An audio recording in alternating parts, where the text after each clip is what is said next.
the first panel today, I think, is a really, really, really important panel. As somebody who clerked for a circuit court, I could speak personally to how hard each of the individual judges work on cases. 90% of the cases are unanimously decided, and when cases are not unanimously decided, you see the process that goes on behind the scenes. And it's people agonizing over these cases and getting the decisions right because they care about the people and the people whose cases they are and making sure that they're heard.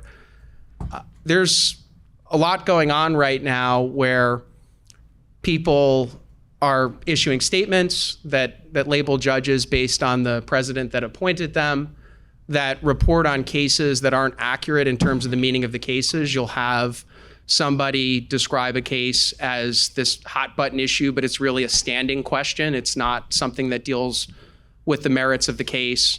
And what you're seeing is across the board that's having a toll, that level of reporting and politics getting into the courts, of people not trusting the courts. And it's hitting at the same time when you have a lot of individuals who might be struggling with addiction or mental illness. And you'll learn during this panel that a lot of judges' personal identifying information is available online. So when this rhetoric gets out there and it inflames somebody who doesn't really know at all the truth of what's happening, it has real consequences, not just for the judges, but their families. So I can't think of a more important topic to talk about right now, and I really hope that everyone in this room is inspired by this, and listens to what this panel has to say, and thinks about ways that they can be part of the solution here, whether it's educating members of your family on how the courts work.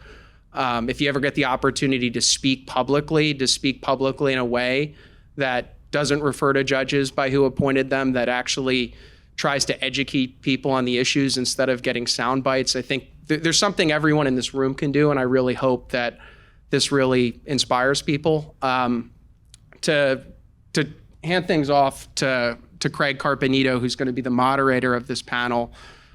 Craig is a partner at King & Spalding, and he was the U.S. Attorney for the District of New Jersey, which is one of the largest U.S. Attorney's offices in the country, for 3 years. Prior to that, he was the head of litigation at Alston & Bird.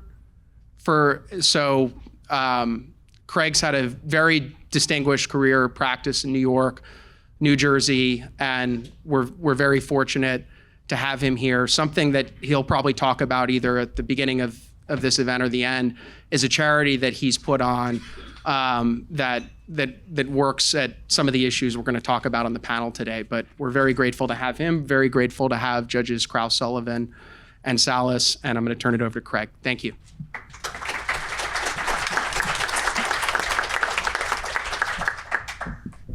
Thanks so much, Steve. Is this on? Or? Yeah, okay. Just bring all it right. closer. Just need to bring it closer. So first of all, thank you everyone for coming, and I cannot echo enough the appreciation we should have for the organizers, because wrangling the four folks on this stage is an epic task for anyone, because not only are we all very busy, but we're all very passionate about everything we do, so we're moving all over the place all the time. So getting this panel put together was probably one of the hardest things they've had to do in their roles organizing an event before. So thanks very much for doing all that, because it really is one of the most important things that we need to talk about today, because it's the center beam of everything that we do, right? We need an independent and insulated and protected judiciary, not just from the things we're going to talk about today, the threats of violence, quite frankly, but also from the political pressures. You don't have to be a lawyer or someone who's even interested, particularly in politics today, to be acutely aware of what's going on in this country with the divide between our two major political parties, the way it has impacted political appointments. We're sitting and watching unprecedented trials unfold where, the politics, just this week, we saw the politics behind political appointments and got into the way the political machine works and how the interest of politicians has bled their way into these appointments. Maybe it's always been there. Maybe it's always been sort of this ends result oriented, but certainly was not, at least to me, as sort of crass and manipulative as we've seen it these days. And that is not a comment on either party. It's a comment across the boards as to what we're seeing and how it's infecting the process. As Chief Justice Roberts, I think, very eloquently stated in his 2022 year-end report on the federal judiciary, the law requires every judge to swear an oath to perform his or her work without fear or favor. But we must support judges by ensuring their safety. A judicial system cannot and should not live in fear. And I couldn't agree more with those words. That all changed for me, and I know for all of us in this stage, but in particular to the amazing, strong, and unbelievable woman sitting immediately to my right, in an indelible moment for both of us when we lost Danny to a senseless act of violence. For those of us who are blessed to know him, he was an incredible young man. And as I said to Esther that day, it didn't surprise me that Danny stood his ground and would not allow anyone in that house to go near his mother. It is perhaps one of the most senseless acts of violence I've had to witness. And 4 years later, I can't believe that I'm saying it's not an isolated incident. Because in that day, if you would have told me, I would have said, I'm never going to see anything like that again. Unfortunately, in 2021, the U.S. Marshal Service put out a report, and it appears as though threats are on the rise. There were over 4,500 threats against judges, a 400% increase since 2015. Numerous threats have also been made towards state and local judiciary members, including the October 2023 murder of Washington County Circuit Judge Andrew Wilkinson outside his Maryland home, and the 2022 murder of former Juneau County Circuit Judge John Romer in his Wisconsin home. What I learned from this act is that it's even more dangerous today because of the technology, the internet, the access to information. I was blessed to be in the spot to do the investigation concerning Danny's murder. For those who don't know, he's someone who is very special to me. 2 weeks to the day before he was killed, we were in my backyard celebrating his upcoming birthday together. I feel like I let him have a cigar at your house. and he might have had a little touch of alcohol. He asked for permission. Yeah. But we both believe it was God's touch that we were in the position we were in at the time to be able to help. And the first thing we found the next day was that this individual had an entire dossier, not just on Esther, but on Chief Judge Wolfson, Supreme Court Justice Sotomayor, and a number of women in the judiciary. This was just a hateful person who had a belief that women shouldn't be sitting on the bench. And we immediately took to the task of thinking about what we could do in Danny's name to protect judges from that sort of access to information, that sort of vulnerability. And that process led to a years-long effort led by Esther and her husband Mark, and a lot of supported lawyers in both the federal and state judiciary to get Danny's law passed, not just federally, but also in the state of New Jersey. With that, I turn it to Esther to describe what Danny's law is and how it works.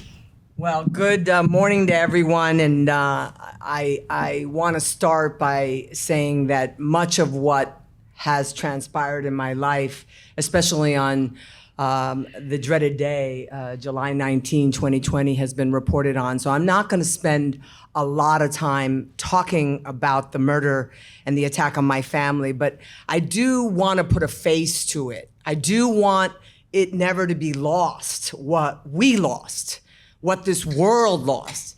I was thinking about it as I woke up in the middle of the night and sort of thought about what did I want, how could I convey to you the pain and the loss that Mark and I deal with on a daily basis. And I don't think there are words that can do it.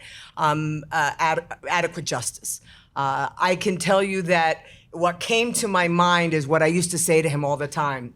I used to say, Danny, you are the apple of my eye, the pit of my peach, the sugar in my gum, the cherry on my sundae.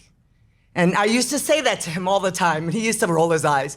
But he still is all of those things and so much more. And so I agree to come to forums like this. I agree to talk about Danny in the present tense, because he's still very much a part of my life. He's still very much a part of Mark's life. He's still very much a part of our world, because he continues to try to shield the lives of judicial officers. And he continues to stay very much alive and present when we talk about what he did for us that day. There is no doubt in my mind, and the FBI has said it to me point blank in 2 debriefings. They believe Daniel made a conscious decision to take that single bullet to his chest. They don't know what was said. They know words were said, and they know he fell back with his arms in a cross position. That's the way Mark saw him fall back, which indicates that he blocked the doorway. And we know from a week earlier, when he killed a lawyer in San Bernardino, California, that he stepped into the foyer of that lawyer's.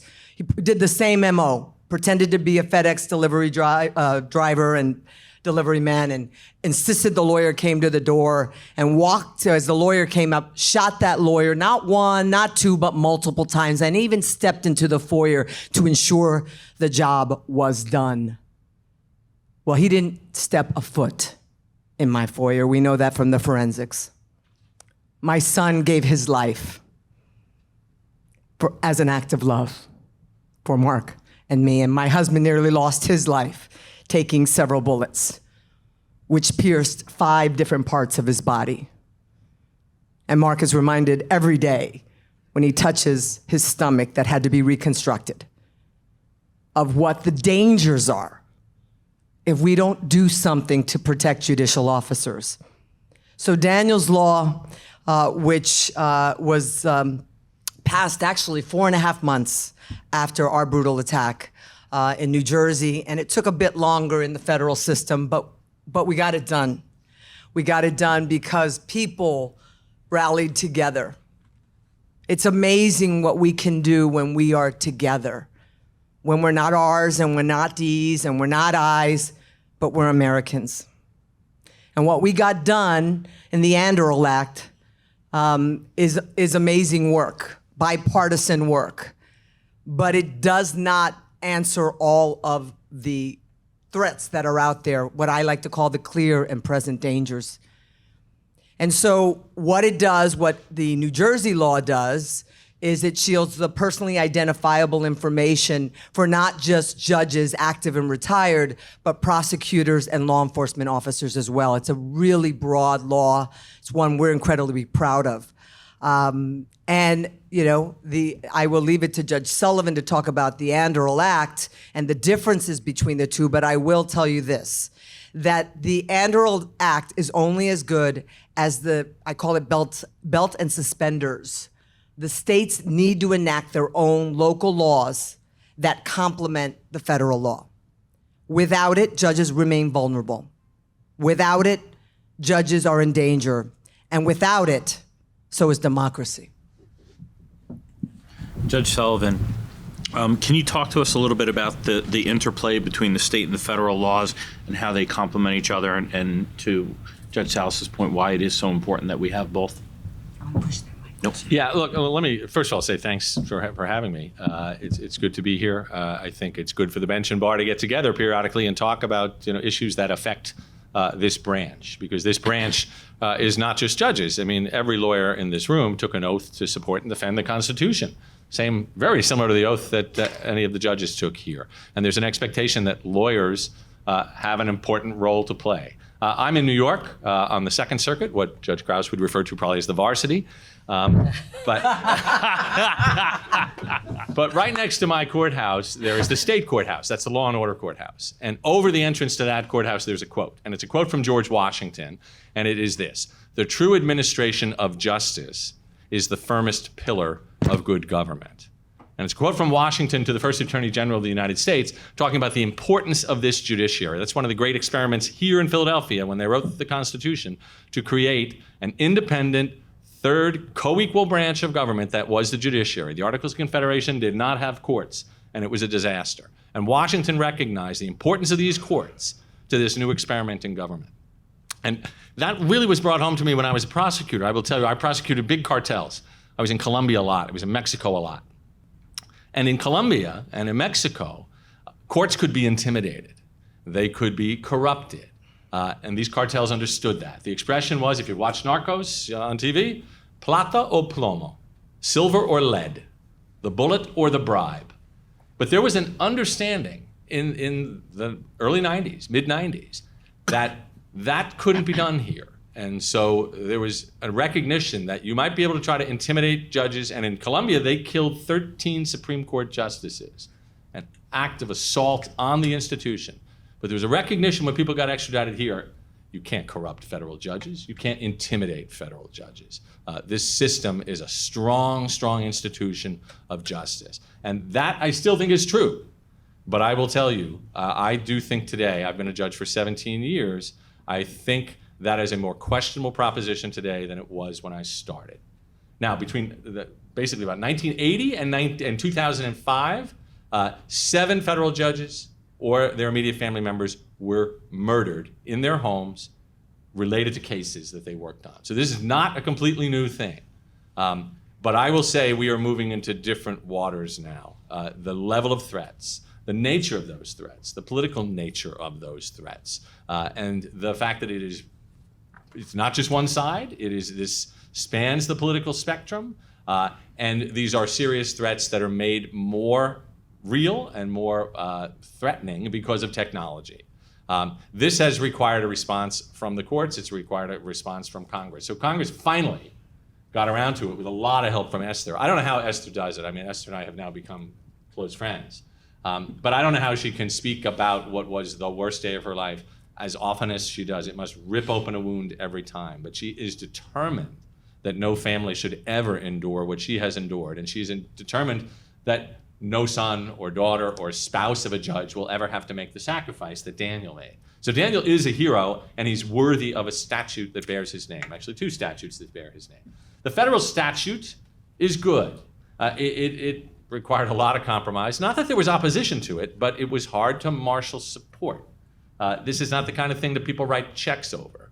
And so as a result, it took 3.5 years to get this passed But I guess about three years. But in any event, what it does, it prevents federal websites from posting judges' personal identifying information, particularly their addresses. So it makes it harder to find judges' their residences. That's a good thing. It also enables judges to have material taken down from the internet. Data brokers basically collect information. They post it. That's their business. Makes it very easy to Google Judge X and find everything you can about Judge X, including where Judge X lives. So the statute enables judges to take steps to have that information removed. And if the data brokers or other sites don't cooperate, then the courts have the ability through the Administrative Office of U.S. Courts to take action, to move, basically to seek contempt against the non-compliant individuals or entities. And that is also a good step. But as Esther said, this provision lacks one thing that we desperately wanted, but we were told was not going to happen. And that is preemption, federal preemption of state law. And so we were just told there's no way you're going to get a state preemption provision in this. But what it means is that my information in New York is routinely available because New York, by law, until very recently, we just got a state law passed there, but until very recently, New York, by law, made my information available through voter registration. I had a judge say to me, you know what, I'm not voting anymore because it just puts my family, I've had threats, I moved, and I'm not gonna just let everybody know where I live. But under New York law, that had to be public, and it was available on your internet. You could just basically go onto your laptop and find it. So New York now has passed a statute that allows judges and others to redact that information. That is a really good thing. It's like New Jersey's law, a little different. New Jersey's law has a criminal component. New York's does not. But I'm not worried about the criminal component. Just the ability for judges to redact is a good thing. But there are about 30 other states that have nothing. Pennsylvania has something.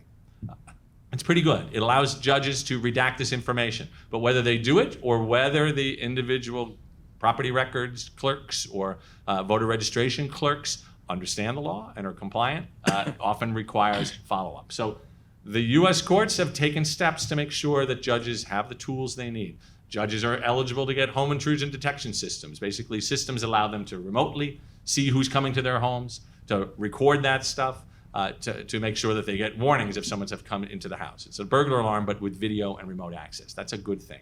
Judges get reimbursed for that. Judges can sign up for something called Delete Me. It's a vendor service that allows judges to have their information disclosed, like they can figure out what their internet footprint is and then take steps to remove it. All of that's really great, but we need the state component, and we need the bar to help us do that. This is not something judges can do on their own, and it's not something that judges can do in 30 states on their own.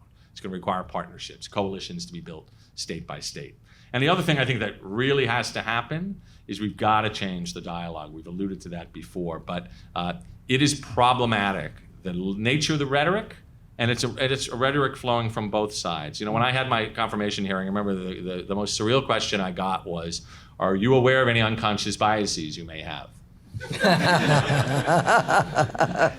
Yeah, that was kind of silly. But I do think it is worth everybody thinking about whether they might have those biases and ask themselves, you know, what am I saying about the judges whose judicial philosophies I disagree with or whose rulings I find to be off the wall? There will be some of those. And if your rhetoric is very different for those judges and those opinions than it is for the ones you agree with, recognize that you might be part of the problem. You got to recognize as a lawyer in a case, in district court or in a state trial court, you generally don't accuse the judge of basically bias or corruption or anything else. And you don't encourage people to go to their homes and picket or protest or do other things. We don't do that. And I think we have to be very careful that that does not become part of our lexicon. It doesn't become part of the way we communicate about what judges and courts do. The bench has a responsibility to protect this branch. And we absolutely need you to do it because the bar associations were crucial in getting Daniel's law passed, the Daniel Ander bill in Congress passed, crucial to getting the New York and other state statutes that have been passed. We absolutely need the support of the organized bar and bar associations like this one to make sure that this branch is protected because the alternatives are pretty dire. We do not want to end up like countries where courts are basically targets and where they are then going to be undermined both in terms of the respect that they're given, but also in terms of the security and maybe the quality of the people who take that job. So I'll stop there. There's a lot to talk about, but this situation is pretty serious. Yeah, and I think Steve and I both failed to say this at the beginning, so I apologize to interrupt for this one. But there are some index cards on your table. If anyone has any questions they'd like to submit at the end, please feel free to grab one of those index cards, make notes, and we're going to have someone come around and collect those and submit the questions up at the end of the panel. And budgets, I'll tell you, budgets matter. You know, I mean, Congress was great. They passed the Daniel Ander bill. They take this seriously, but they cut our budget.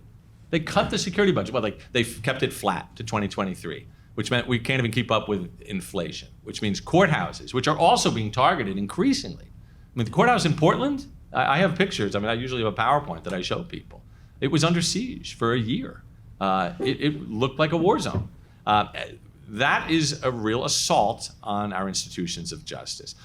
We need security. We need court security officers. We need to have the money to pay for those things.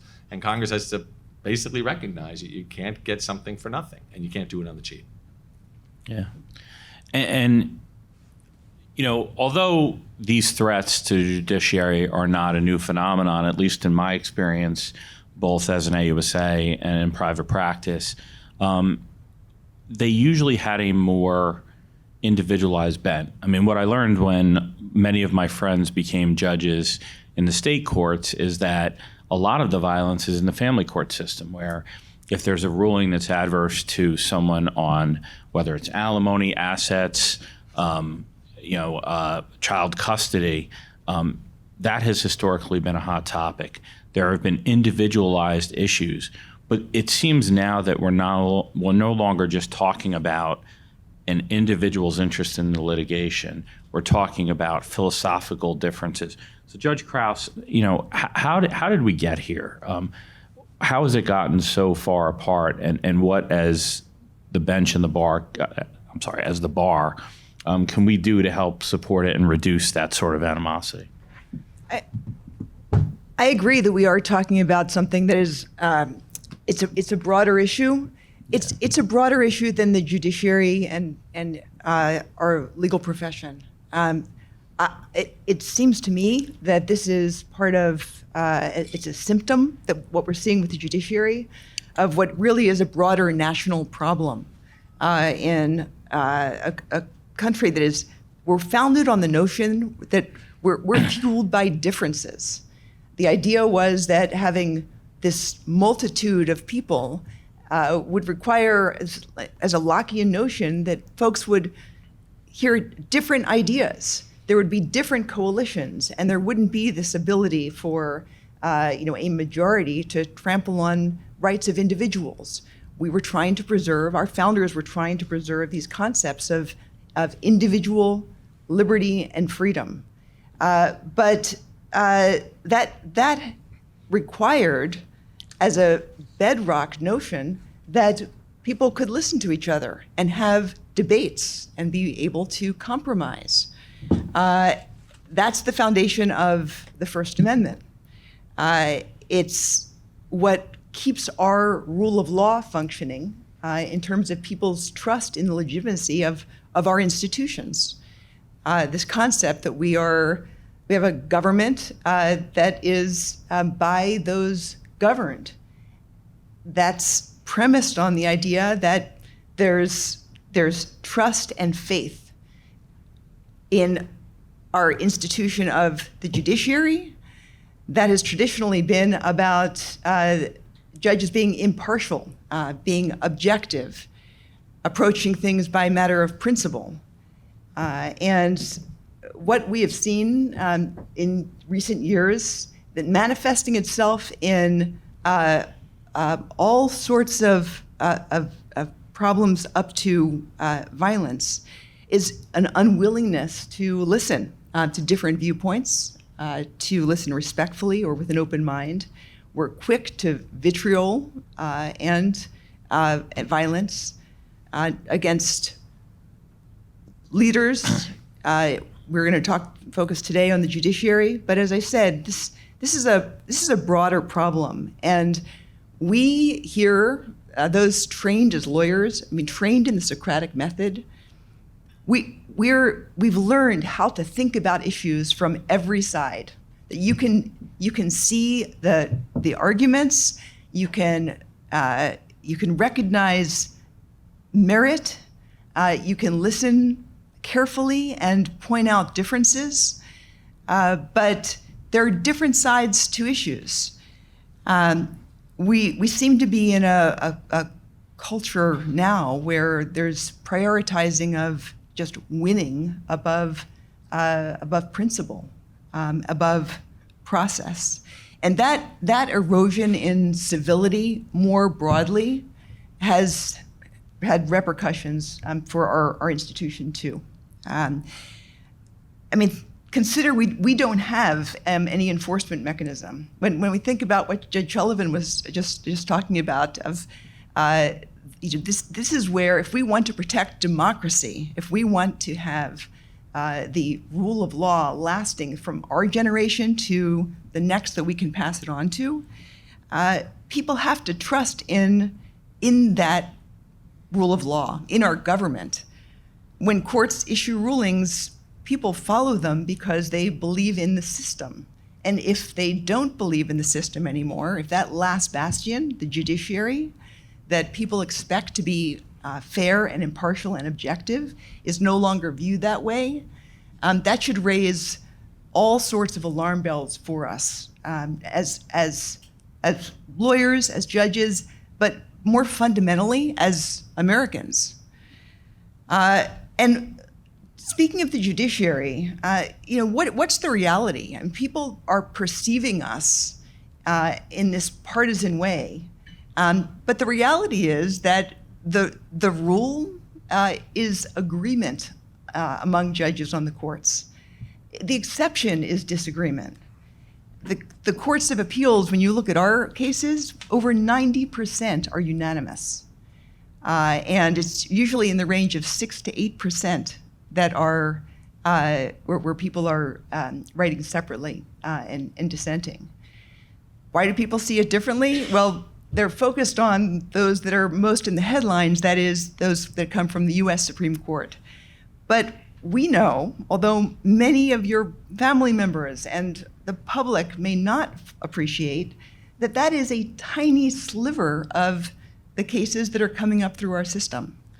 And that tiny sliver represents those that are the most complex, close, difficult cases that one of the considerations in granting cert is whether or not there's a circuit split.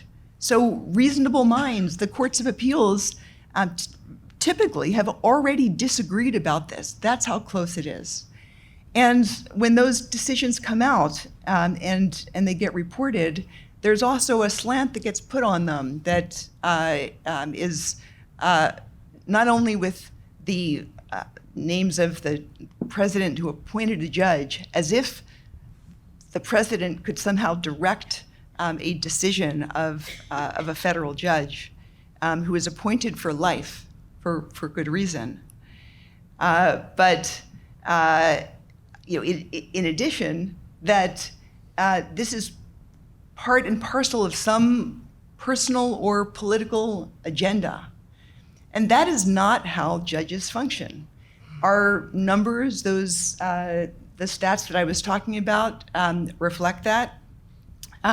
It's certainly true on the Third Circuit, where we have and are really quite proud of a tradition of collegiality among our judges. Also more than 90% unanimous, and that's remarkable because our court, in terms of appointments of presidents on one side or another of the party divide, is right down the middle. So the chances of getting a panel that is all from one party's appointees or the other is quite slim, and yet we're still generally unanimous.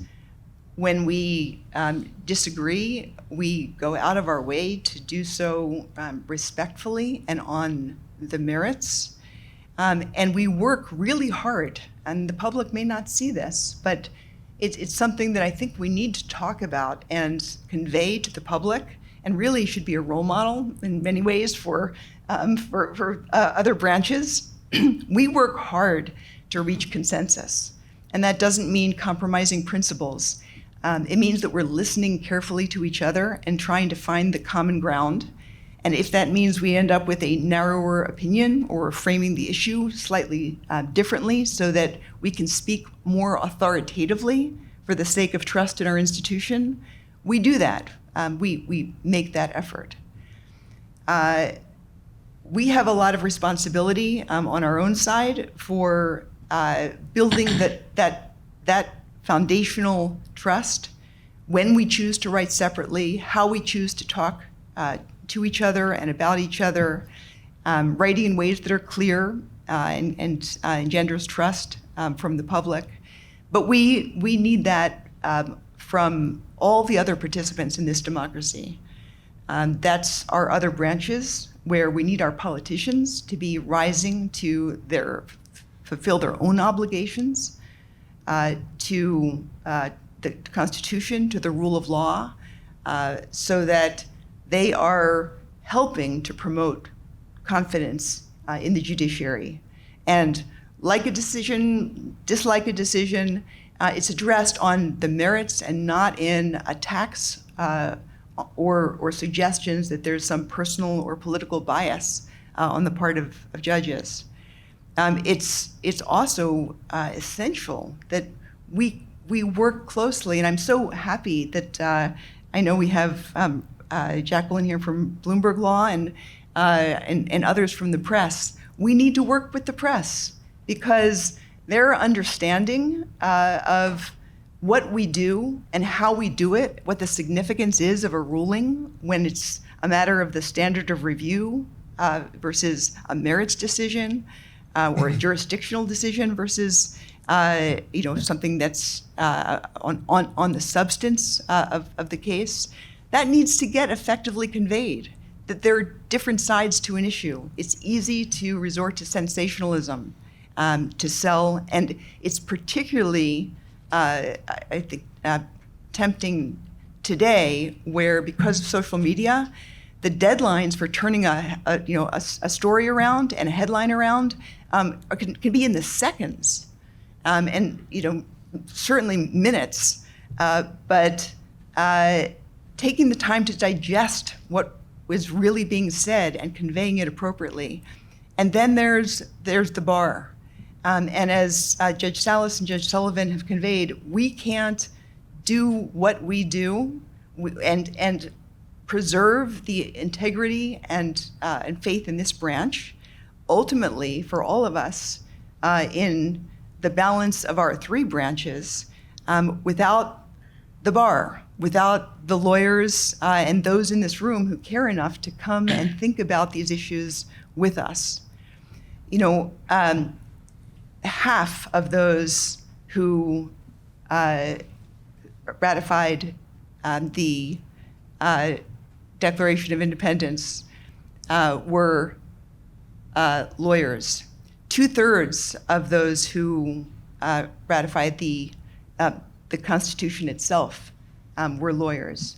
And that's what's led Chief Justice Rehnquist to talk about the model of the lawyer-statesman, the dual obligations that we have to our practice and our clients, but stepping back and more broadly to our country and to the rule of law, to people's understanding and faith in our institutions and our Constitution. There are a multitude of different ways to fulfill that, but the stats that we see today of trust in the judiciary falling from, it was on par with the military, and typically it traditionally has been up in the 60s. The military is still there in terms of public approval. The judiciary has fallen down into 50s. Some would have even reported into the 40s. And what did that reflect? Well, people trust the military to protect and defend the rule of law, regardless of whether they agree or disagree with a particular president or policy, with the outcome of some decision, with what someone says. Judge Krause, I was going to say before you, one of the things that I think is critical that we understand, though, is that it's incumbent upon the judiciary as well to promote ourselves. We need a better PR mechanism to talk about the good things that we are doing, and that is what's lacking. I mean, we now are on these it's X. I still call it Twitter, but all these different people are now reading their news differently. They're reading our cases. They're trusting, what algorithm is regurgitating the news to them. And I think it's incumbent upon the judiciary, along with the bar, to promote the good things that we are doing as well. And I don't think we're doing that as well as we could be doing it. And I just wanted to talk about the fact that, yes, There are problems, but I think there are also things that we need to change in terms of, I said, I'm prepared to ask for forgiveness before I ask for permission half the time I'm talking to groups, because I think it's important that we step out of this comfort zone that we've actually been forced to be in. It's always when the press calls, no comment, right? No comment. No comment, and for a Latina, that's pretty hard to do. But I did want to sort of, before we, go off, really talk about things as well that we can do and that we can ultimately. But please finish your thought. I interrupted as I normally do. I totally agree, and we will be having a lively dialogue. I'm reminded, at the Supreme Court, they have a press office. And it's something that I wish we had, and maybe we need to take some steps to make more uniform, across the judiciary, but a place where there could be sort of a safe space for dialogue, help with interpretation. Yeah, or even the way it's posted, links with a hyperlink to the actual holding of a case, and I don't know how much of that is being done. But I know that if there is something that we know it's going to be a hot topic, that maybe there is a tweet, what do they call them now, an X statement, that can go out from us and says, if you're interested in knowing what the holding was or what we actually said, click here. I mean, I think that's what we have to do. It's, the pendulum hasn't started to swing back to, to where we once were.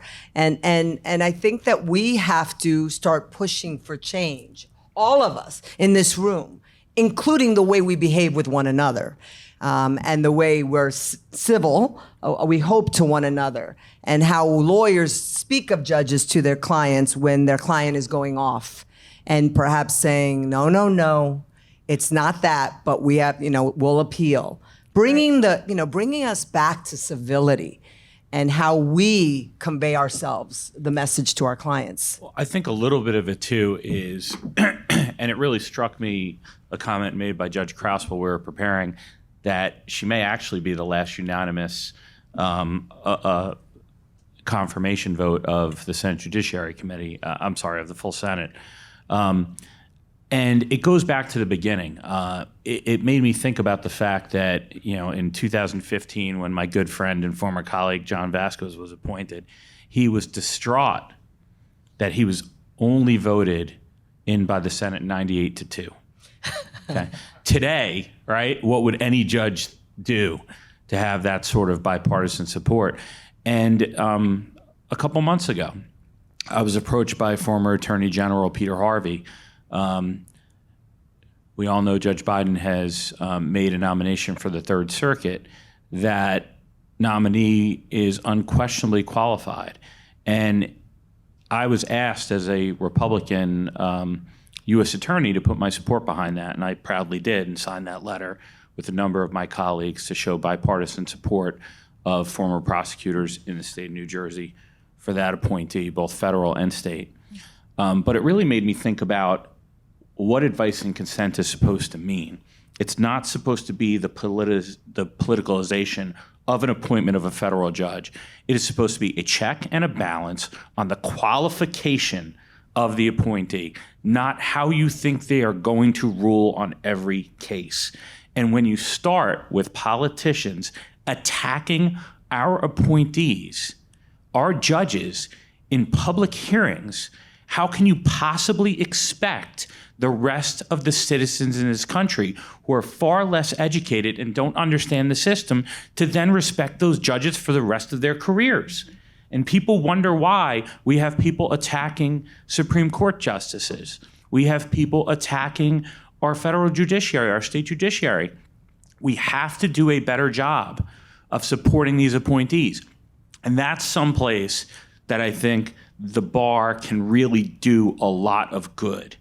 If we stand together each time and try to refocus the debate as to what it was intended by the framers, which is not to be a test as to whether or not you're going to rule in my favor if I put you on the bench, but a test to make sure that these aren't nepotism appointments. These aren't political favors.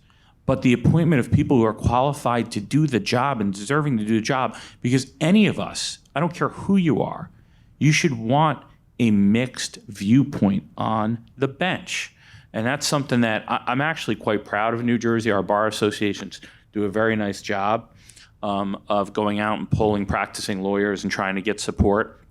But it's got to start on day one, because that's when trust is born. And unfortunately, that's where discord is sowed. Well, I will mention that. So I talk to every group of new judges about security, and it's called Baby Judge School, and it's not meant disparagingly, but it's Baby Judge School. And I talk to baby judges, and I tell them about the potential risks that come with this job. But I'm amazed now how many of them have already had death threats. They had death threats as nominees. That we're in a different world now. I do think that Cheryl was talking about the opinion polls showing that the respect for the judiciary has declined. I guess that's true. It is nowhere near as low as the president's and Congress's. Congress is consistently way below what the judiciary's is. But it does seem it's almost a race to the bottom, and that there are many who I think want to pull the judiciary into this process and to make it appear more political than it is, and are using it to their advantage. I think that's going to be a challenge, and I'm not. It might be beyond the ability of this panel or the bar to deal with. But the bar has to step up in ways I think that you're capable of doing. I think the reality is that there's a grand tradition of lawyers representing unpopular individuals or causes. John Adams, who's one of the authors or one of the co-authors of the Declaration of Independence here in Philadelphia, one of his proudest accomplishments was representing British soldiers accused of murder in the Boston Massacre. That could have been political suicide for a guy who was a pretty well-known patriot in favor of greater rights for the colonies. But he felt obliged to do it because that's what lawyers have to do. I'm not sure that there's as much consensus about that anymore. There is this willingness to believe that if you represent a client, you have endorsed that client, and you are therefore endorsing whatever they've been charged with or accused of. I mean, that is not really the tradition of the bar in this country, and I worry that it is seeping into the bar as well as to the way we talk about judging. That's something I think that has to be guarded against, and it has to happen in law schools too. Oh, yeah. Yeah, going back to Craig's point, that's starting with the with the confirmation hearings, where representations that people have taken on, whether it's defense or unpopular causes, they're being attacked for taking on the representation, with the insinuation that they must think little of the crime, or that they're prepared to look askance at criminal behavior. We all know that's not the case, but sometimes it's even lawyers who are asking the questions. And we as judges have limits on what we can say. We've got ethical limits on what we can say. I think there are some interesting things we can think about and should proactively in terms of communicating through the press. Right. But there are, in terms of what we can say in response to those kinds of attacks on the integrity of nominees and of judges themselves when they render decisions, that's where we need the bar to step up, because they can speak, you can speak, and those kinds of remarks shouldn't be left unchecked. Yeah, it's very dangerous when we live in a system now where the conduct of the client is imputed to the lawyer. When you think about it, we lost, the Biden administration lost their initial nominee to be the director of enforcement of the SEC under Chair Gensler because she had represented big oil. This is something that was incomprehensible to me when I was younger. And it does start as well in the minds of young lawyers in academia. I was telling the story to Esther a while back. I was sitting with the dean of my former dean of my law school, and we were talking about who should speak about changes in a new area of the law. And an alum and a former politician was the person who championed this change in law. And I said, I don't understand why we're having this debate. It's clearly this individual. To which she responded, well, it's been made known to be by the professors that if this individual walks into the auditorium, they will all stand and turn their back to him. And I said, well, there's an easy answer to that. You need new professors, because the whole point of law school is, as you said earlier, Judge Krause, the Socratic method, right? Learning to debate both sides of it. And if the professors that are teaching our youth are that vain that they think they need to make a point by embarrassing someone like that, well, then maybe they're not in the right job. And I do think that academia is having a role in this sort of discord. Well, we don't even teach civics anymore. I mean, I think that what we can sort of point to a million reasons why we are where we are. I often get that question when I've done some of the work that I've done in trying to promote the laws. I've gone on, whoever will have me, quite frankly. And there's always that attempt to gotcha. They want to get me to say something nasty about something else. And now they'll say, why do you think we're here? And they're hoping I'm going to say something nasty about someone or a group. And I just say, there's a myriad of reasons why we're here. And it starts with education. It starts with we're not educating our youth on actually how government works. And we're not talking about what the judiciary actually does. And so when we don't educate our students, they don't know. They're relying on, again, an algorithm that on their phone to tell them what they should think. And I am in no way putting down what generation is it now? I don't even know. Is it Z? But I'm not putting, the generation down. But I think the advent of the iPhone was one of the greatest things and one of the more problematic. I can tell you, Danny and I, we battled with that phone, because I was like, no. You can't have it out at dinner. And nope, when you go and you're at a family function, I better not see that phone out. And you make eye contact when you talk to people, and you learn how to, have a conversation with an adult or a child or whoever you're dealing with, but you see them. You're not going to be looking down at that phone. And I'm proud, I lost him in his human form at 20, but I got to tell you that I'm so proud because one quick funny story. So I told him, you better make sure you look, when you shake somebody's hand, that you look them in the eye. And so he met someone, one of my judicial colleagues, and he did this. Very nice to meet you, like right in their face, and they said, oh man, he likes eye contact. I was like, oh, I better talk to him about toning it back a little. He's like his mom. But the idea is that parents are responsible too. Parents are responsible for helping educate their children.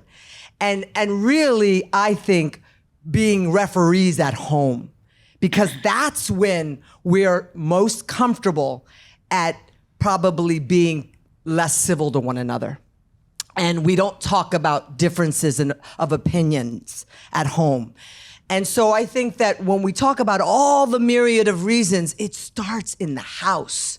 It starts at home, where each of you have a potential to change a human being, one that soaks up everything you say. Because I can tell you that boy of mine was watching me all the time. And that was one of the reasons that I really feel like now I have to watch my P's and Q's even more, because he's watching me 24/7. But it's really important for you all to remember, it's not just when you stand up in court, but it's when you wake up in the morning at home and how you behave at home.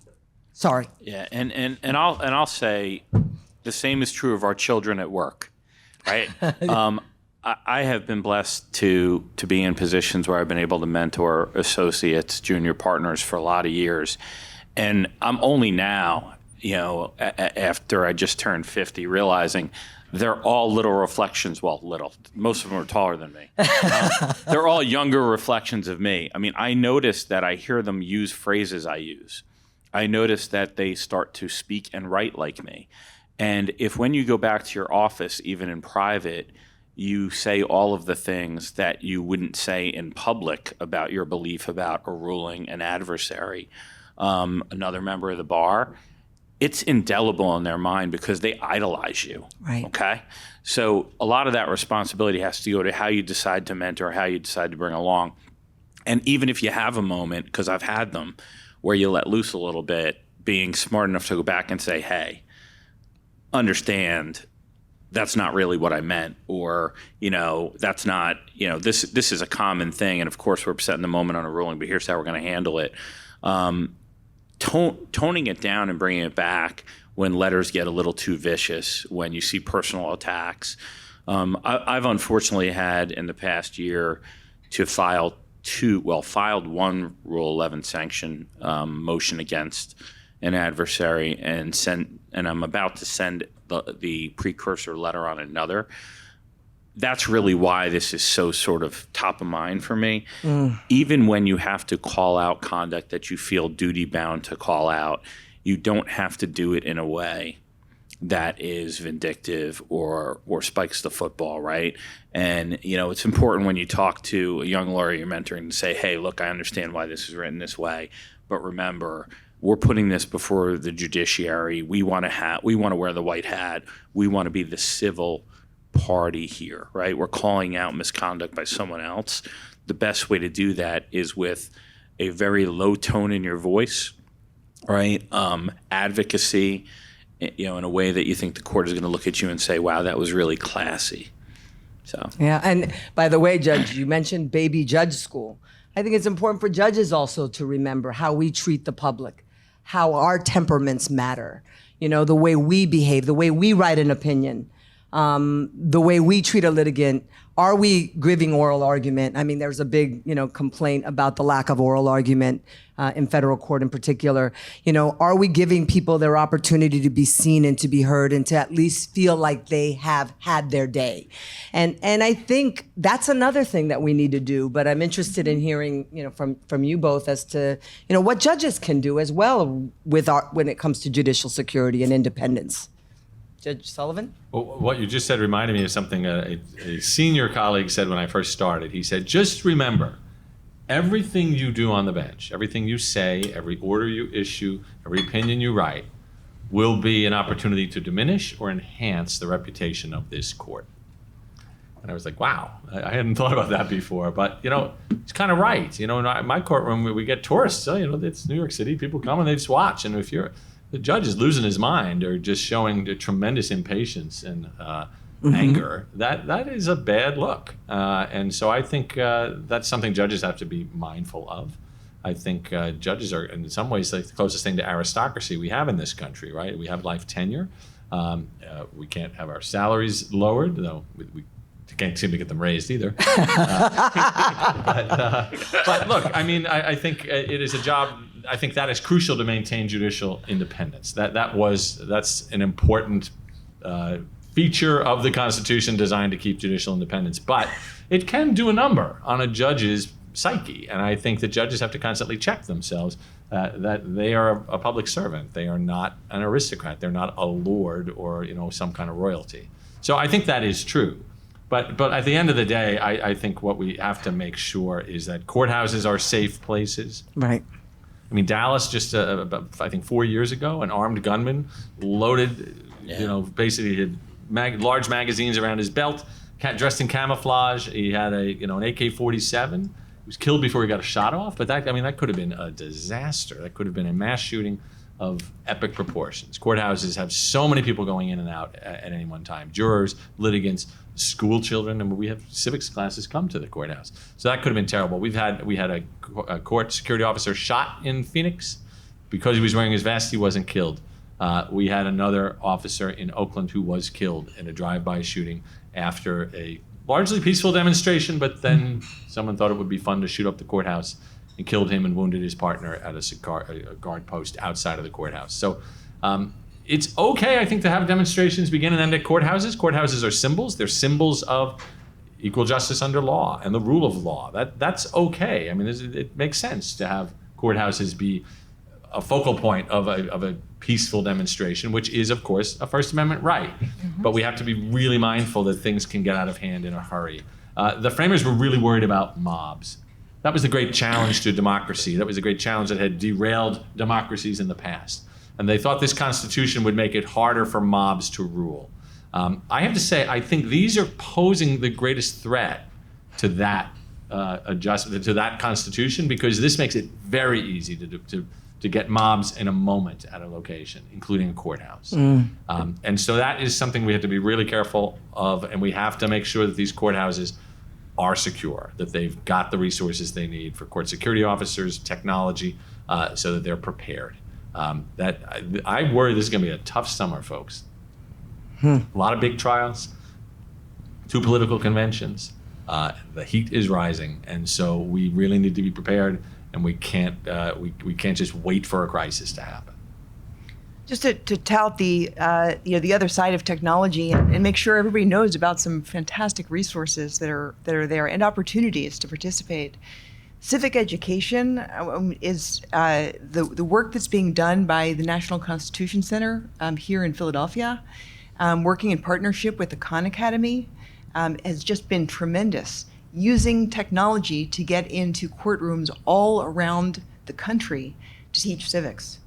And drawing on, and this is where the bar and the judiciary both can come into play, drawing on live teaching, participation of judges or of lawyers who can lead discussions and try to bring to life many of the concepts that are there. There's also for kids and adults alike. The Interactive Constitution is this extraordinary app that also was developed by our friends at the National Constitution Center down the street. But you can bring up, for any provision in there, the different sides of the debate and the original from the different states, that their versions in their own state constitutions that led to the ultimate version in the federal Constitution. So there's some really wonderful ways that we're moving forward with civic education, and of course I'm here. I'd be remiss if I didn't mention the Rendell Center as well. They focus on the teaching of the teachers, and bring teachers from all around the country to train on teaching of civics back in their states. Those are all things, again, they ask for volunteers to come and help, to come and teach. There are moot court opportunities from elementary school up to high school, and those are all things where every little step helps in trying to ensure for this next generation that we're protecting this treasure of liberty that we have, but as we've been discussing this morning, I think we all appreciate its fragility. Yeah, and I was going to talk a little bit about sort of the cyber threat and the cyber issues. I mean, these are not unique to judges. I think that you all need to consider what your online footprint looks like. And I don't know if you have ever bothered, but it's a pretty, jaw-dropping for me, just clicking and putting in your name and seeing, what information comes up on you. But for judicial security points and standpoints, the phones can be very dangerous. They have a lot of now spyware that they can literally track you without you knowing your mobile number. So there's just so much that we should be grateful for technology, but there is so much that we need to educate ourselves about it and how we choose to handle it. And that is something that I just caution you all to try to think about doing, Googling yourself and seeing how much comes up. But Craig, I saw some index cards, so I think you have some questions. Yeah, and there's some really great questions here. I'm going to start with this one. Why don't we start with Judge Sullivan on this? Do you think judicial independence and public perception of judicial independence and the downstream effects thereof experience greater challenges in state systems where judges are elected as compared to the federal system or non-elective state systems like New Jersey? So that is a great question. I mean, the courts around the state courts around the country have very different systems. Some elected, some not. We have seen in recent years state judges getting killed, as Craig mentioned, in Maryland and Wisconsin just in the last couple of years. So they're not immune to this. I think they don't get as much attention probably. I mean, I think what's happening to nominees now and for federal courts, there is often an organized campaign to rate them and to evaluate them. There are, I think, members of Congress who are trying to sort of use that to drum up attention and maybe fundraising. I think that happens perhaps less on the state level, but in races where things, where judges are going up against each other or for a recall, they have to be looking over their shoulder about decisions that they just made, and so that I think has been a problem for a while. I mean, I think that I don't think you want judges to have to worry about their decisions in light of what is the next election. That's one of the advantages we don't have to worry about that. I think it would be certainly worse to have an election every few years, maybe 7 or 14, whatever it is, for a judge to maintain judicial independence. I'm not sure if it's leading to more violence, but I do think it certainly has. You've seen it in local papers in some places where that has become the focal point. One ruling that is mischaracterized or taken out of context, that becomes then what the case is about. A Judge Wilkinson in Maryland was a family court judge. It was a ruling that led to his being killed. And Judge Romer in Wisconsin was a retired judge. So that was a litigant who came back for him. Vendetta.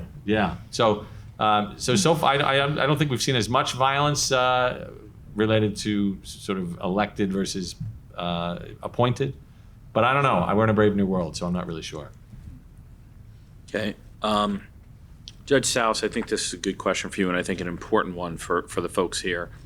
Someone asked, how do you suggest we as lawyers talk to lay people, friends, family, et cetera, about the judiciary and address folks who only know the headlines because they're not trained lawyers, they're not involved in the practice every day? That's a tough question to answer because it really depends on the person you're speaking to. But what I've tried to do, I talk about my life pre-murder, post-murder. I think I'm a better person post-murder than I was pre, and not that I was a bad person because I raised an angel.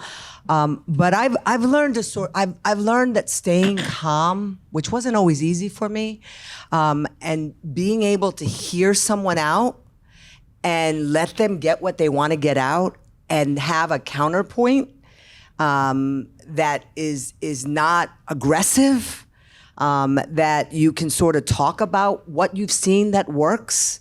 You can encourage them to go and watch proceedings. You can encourage them to actually read the opinion in total and before they render an opinion that's been given to them via some, news report. But I think the tenor and tone that it really, and obviously I want to be mindful that we have a limited amount of time, but you would not believe how much you staying calm and really just giving yourself a couple of minutes to formulate the right sentence, being impeccable with your word. I'm big on book, ever since the murder, I love reading all different books, and I read a book called The Four Agreements by Don Miguel Ruiz, and his first rule is be impeccable with your word. And I think that when you really think about how you're going to talk to someone with a differing opinion, you really need to think about it. Yeah, I'll say one thing that I've always tried to do when these questions come to me is explain how absurd the proposition is that there is even the ability for someone to become a rogue judge or a rogue judiciary. And I go through the checks and balances on the judiciary just within itself.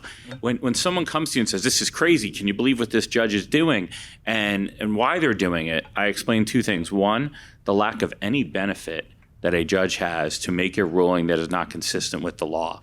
And two, how much judges hate to be reversed on appeal, and that appellate judges, are panels, and the likelihood of knowing who your ruling is going to go to and the construct of that panel is impossible. So it's just good theater, right? And we live in a system that we should be grateful for because we do have so many checks and balances. We're all frustrated by the speed of government at some points in time, but the beauty of it is that this whole government was made by a bunch of geniuses, quite frankly, who had the foresight to understand that there are going to be various different interests. There are going to be people that may have their own motivations. There are going to be issues, problems, and the best way to guard against someone having an outsized interest are these checks, these balances. And if someone's really interested in whether or not the ruling was right, you can calm that person down. If they're just looking to be mad about something, well, then we have another issue entirely. That's part of our role, part of your role. We in this profession, we're interpreters. We're interpreters to the rest of the public about how these decisions are made and what they're actually holding. And a key part of that is conveying when there are disagreements, it's disagreements of judicial philosophy. It's principles. It's not personal agendas. It's not political agendas. And those disagreements in principle, they go right back to the founding, to the Federalists, to the Anti-Federalists, and they were both right. They both had important things to say and elements that ended up in our Constitution and have given us the balance that has gotten us, at least to this point, almost 250 years later. Hopefully it will go a whole lot longer. But that's what our disagreements are about, and it gets painted with a different kind of brush, as in the whisper down the lane of social media, sometimes in press. And our jobs as kind of emissaries of the rule of law is to debunk that and to help people really understand what's going on, especially with these, as we get into June and the big decisions that are being handed down even today that people are going to have strong feelings about. There were a number of questions on the topic of media, so please forgive me if I don't ask your specific one, but I thought it best to sort of collapse it into one larger question, which is, what can we do better in either working with the media or educating people about, the things like Judge Sullivan said, which is actually understanding the philosophy, understanding the ruling, the actual thought process. What can we do to help sort of educate folks, again, lay people, about the difference between media coverage and what the rulings really are? Well, I think judges, should write clearer opinions. I think that, there's an opportunity in the first paragraph to maybe explain what this thing is, bottom line, and not make people have to sort of read the whole thing to the end to figure out who won and who lost. And sometimes I remember writing an opinion once, just saying that this is not a case about something that was I worried would be the headline. This is actually quite a narrow issue being resolved by the court. And I think that can be useful. It can be useful to the press that has to, as Cheryl said, really move quickly to get a story out. I think it can be useful to, frankly, clients. I was general counsel, and I was a lawyer, but my CEO, he didn't want to read the whole damn opinion. He just wanted to know whether we won. And so I think a useful first paragraph is something that judges should strive for. To be mindful of the fact that you're writing not just for the lawyers, and you're not just writing for the reviewing court. You're writing for, in many cases, the litigants or just a more general public, and that I think is an important audience. Judge Krause? I'm reminded how important it is to rethink as an institution how we're communicating with the press and what resources we could make available. We did in the Third Circuit. It was back in, I think, November of 2017, so it's been many years now.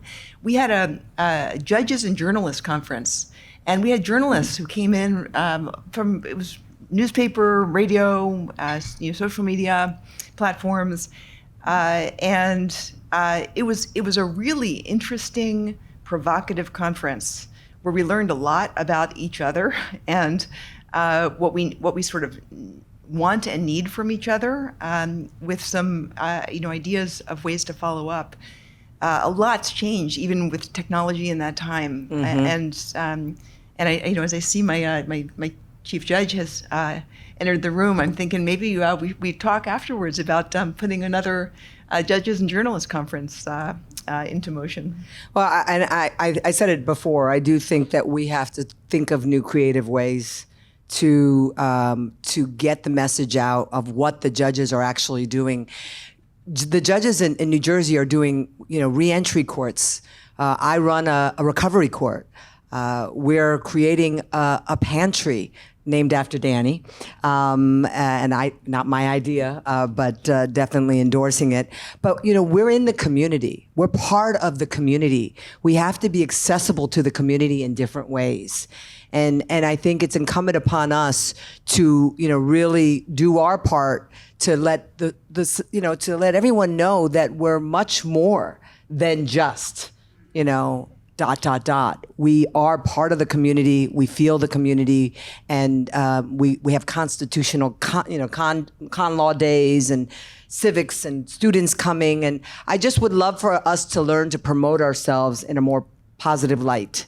And I think we're trained from baby judge school to stay quiet and to not comment. And I think we're going to have to be advocates for ourselves, appropriate ones, but advocates for ourselves in terms of the good that is coming out of the justice system, and it's not just precedent. This note, I thought, was really thoughtful. What about the safety of the clerk's office and the staff in the clerk's office? This is spot on. The clerk's office every day is forced to interact, especially with pro se litigants, which in many cases can be, and I don't mean to disparage an entire class of litigant, but a lot of the threats that we had throughout the years have come from pro ses, in particular, in criminal cases. I think the answer is they should be covered by these laws. Are they covered under federal Daniels law or state law? I'm embarrassed to say I don't know off the top of my head. We wanted to actually. So what the judiciary has done is it's opening up the ability to participate in the Delete Me program, the vendor service that allows you to identify your internet footprint and take it down. Clerks will be able to participate in that, but I think we'll need to get amendments. And in New York State and other state, it's harder to get traction with the clerks. Although, as you said, Craig, they get an awful lot of the threats and sometimes assaults. I mean, those are happening at the courthouse. So yeah, it's a very real concern. Yeah. We had a question for you, Judge Sullivan, about the comment you made at the beginning about preemption of state law and why it was controversial and couldn't be obtained. And folks wanted to hear more about what the disagreement was or why there was an argument against preemption. I think there's a general sense that, as it's been explained to me, that preemption is viewed as an unfunded, basically a mandate. It's an unfunded mandate of states telling them they have to pay for things, but not providing them any money. And that might have been true. I mean, I think to give judges the ability to redact probably does require then mechanisms to do just that. So Daniels law, I mean, New Jersey's setup is a little different than other states, but that required them to put up some money and to reorganize their systems to make it easier for judges and others to redact that information, and that did entail some money.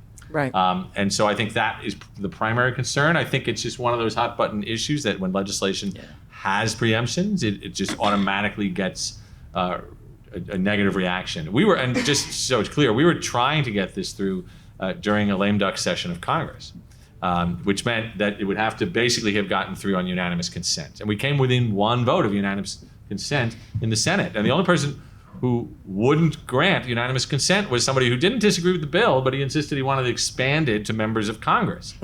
And I think our view was that's probably fine. But if we expand it to members of Congress, we know other members of Congress will automatically oppose it because they don't like to be perceived as giving things to themselves sometimes, I mean, for political reasons. So we were basically looking to see if we could get unanimous consent at a time when we had a very narrow window, and preemption, we were told, was going to basically pull the plug on it. Now, where I think there's room for that, Judge Sullivan, is, there's an initiative. It's, we're really working with the AO, and Mark and I continue to travel the country talking to states that have no laws and territories that have no laws protecting the judiciary. And that is something that you can think. I just had a conversation with a Chief Justice from a particular state, and he said in the conference call with me that it needs to whatever law it is, it has to include personnel. So that's an opportunity for states to sort of say, okay, we're going to cover more than just the judiciary. We're going to cover the court personnel. But as you said, there's 30. I thought our numbers were a little better, but you're probably there's still so many states where there are 0 laws protecting the judiciary, and so work remains to be done, but can be done at the state and local level to protect more. There are some states that doesn't single out judiciary, but the judiciary can also take advantage of certain provisions. So it depends on how you count them or how you categorize them. But there's a lot of work to be done. It means building coalitions, and state judges are going to be the primary beneficiaries of these state laws. I mean, there are more state judges than federal judges. 30,000 in every state. Yeah.